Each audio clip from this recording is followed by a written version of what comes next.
Good morning, everyone, and welcome to another session of the Doctor on Call at the Parking Lot. Today, we're going to continue in the preparation for the Clinical Skills Assessment or for the United States Medical License Exam, Step 3. Now, for the strategy, we have to actually go and see the main headline of the question, and then go to the bottom of the question and get the information and figure out what they want from us. So let me just put an example. Let's discuss today personality disorders. And let's say that the first, but you don't know that when you're reading the question. You just go and you read, is a 25 years old man, is getting married, and the wife brings him for a consult and brings to you. Boom, just stop there. Then you go all the way, 1 page, 2 pages of question, and the second page, then you read, what is the next step? And then they're going to give you the choices such as conduct psychotherapy, conduct behavioral therapy, conduct marital counseling, conduct psychoanalysis, conduct group therapy. So now you know that what they are going to ask you is a course of action, sort of therapy for this patient. So now you go back again, you go to the top of the question, and then you continue reading. And now you find out they give you the information that the patient during the childhood had a diagnosis of ADHD or attention deficit hyperactivity disorder. That the patient was exposed to amphetamines because of this problem, and that the patient was frequently exposed to difficulties in the school because of what was considered ADHD. The patient was in foster care, meaning that he didn't have his biological parents taking care of him, and therefore the patient at some way developed many of these unusual behavior, like bowling with the other kids, like being actually at some point setting the barn of the school on fire, getting into acts of truancy, stealing things, horrible. Now, by the age almost getting to adolescent years, as a part of, let's say, intervention with a psychiatrist, with a child psychiatrist, the patient was diagnosed then with a conduct disorder. Is this related to the diagnosis? Definitely it is important, but it's not. Some of these elements guide you to the next step, but some of them are distractors. So it takes time, so you have to read and you have to identify the next step. So now we are in a patient who has a diagnosis of conduct disorder. Conduct disorder is escalation. Now it's not just a person who doesn't have, is not paying attention to the classes that the teacher is complaining. Now it's a person that actually become in the other acts of stealing, becoming in pathological lying, becoming in acts of cruelty with animals, becoming in acts of cruelty to the other children, and one important feature, lack of compassion. That is essential because this is an element that can, believe it or not, be used for him or against him, because now even the society can organize people with lack of compassion. I mean, this is like a scenario, so we have to bring awareness. Our goal at this point is to identify what is the sort of therapy. What are we going to do with this case? Now, the person is getting married, is going with a formal relationship. It tells us that he's going to have a child. And now we have to identify from the choices they give you. Let's say, for example, the choice of group therapy. This choice doesn't tell us in any way that the patient has substance use or substance abuse disorder. And the group therapy is ideal for putting, for example, people with alcohol abuse or intoxication together. So they can criticize each other very effectively and bring the person out of that dependence into a state of freedom from the drug or the substance use. Now, they don't give you anything of those. At some point in the story, they gave us the fact, for example, I forgot to mention, that he was selling drugs as a part of antisocial behavior. But it doesn't give you the story that he was using drugs. It's different. Now, then we have to understand, is that good for psychoanalysis? In psychoanalysis, we usually go with neurosis. It can be very good for identifying neurosis to actually confront the patient and bring, the patient give you a sentence. It's a classical case when the psychiatrist sits behind the patient goes in a cushion there and start with the free association, and then you can intervene and say, aha, and be supportive, and intervene and say, what is that related to the other element, and trying to bring the patient to a conscious functioning. And we can have the psychotherapy, which can be also very effective, again, with the neurosis cases. The supportive therapy is excellent for, or actually is very good, let's say, for people that have lost a parent. This is not the case. The person was in foster care, but this is a long time ago. By definition, the supportive therapy is given for people, let's say, that lose a parent in a lapse of 1 year. More than 1 year is a grief reaction beyond normal. It's not a grief reaction, it becomes something else. But during the 1 year, that is considered for diagnosis purposes as a grief reaction. Now, in the case of this patient, is classically a typical case with antisocial disorder, and now we're going to use what is the best therapy. In this case would be the behavioral therapy. Let's say a case of a patient with bipolar disorder. Bipolar disorders have very intense relationship, extremely intense relationship. Particularly wife and woman. You marry a man or a woman in that kind of condition, and everything is exaggerated. The man forgot the birthday of the woman, and suddenly in the mind of the woman that becomes a huge, he doesn't love me, and that's a red flag. And not just that, now it's that he hates me. It's a bigger problem.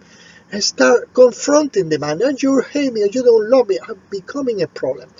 In long story short, the woman can even attempt suicide, cut herself, or even have an accident, in a car accident, anything, and then now the man accuses the woman of being manipulative.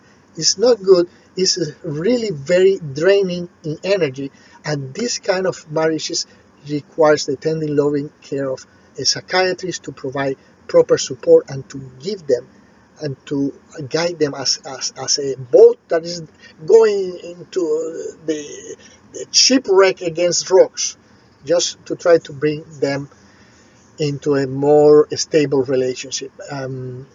By stable, we mean trying to bring them from these subconscious levels of aggression and sex into a more conscious level, that they can communicate more effectively, and they realize that. Now, in this case, again, we use behavioral therapy. In the case of this man that has an antisocial personality, we use that.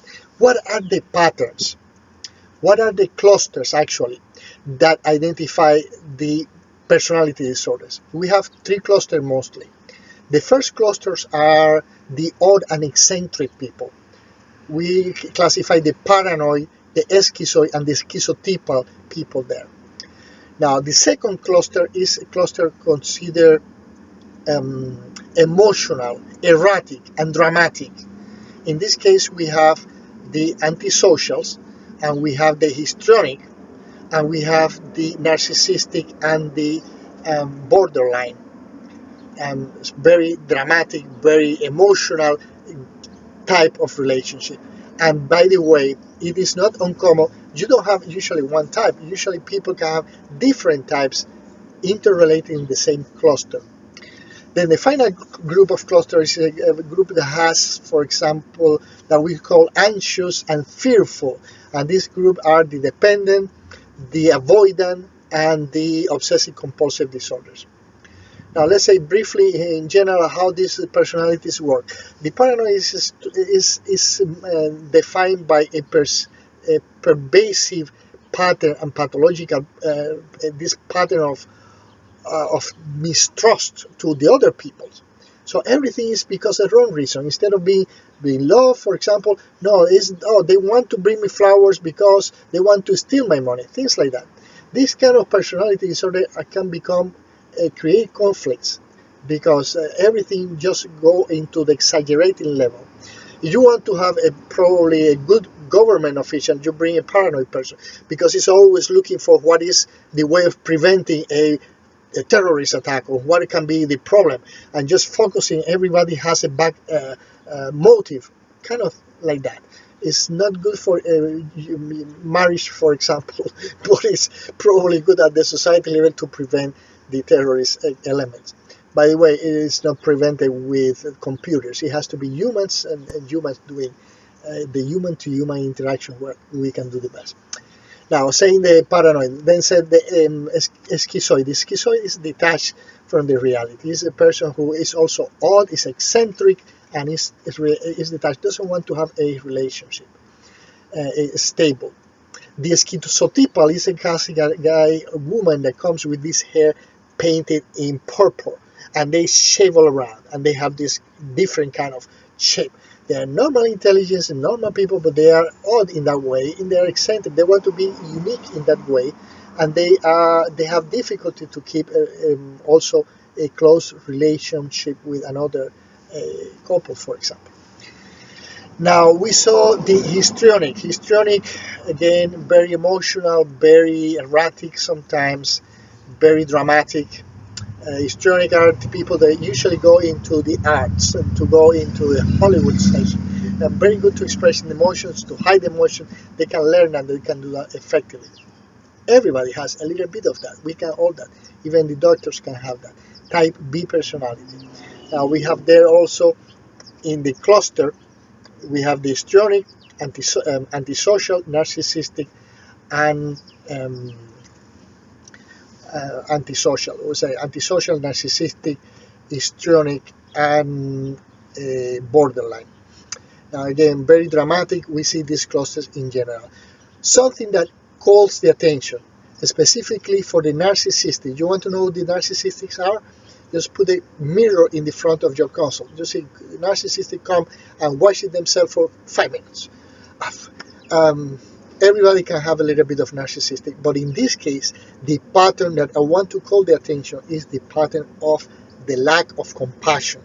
So again, you want to put a bunch of people that don't care about other persons. Bring this narcissistic or this people with antisocial. Horrible for the society if we structure a group like that by design. So we shouldn't design anything like this like that. So please, for the sake of the society, health, and democracy.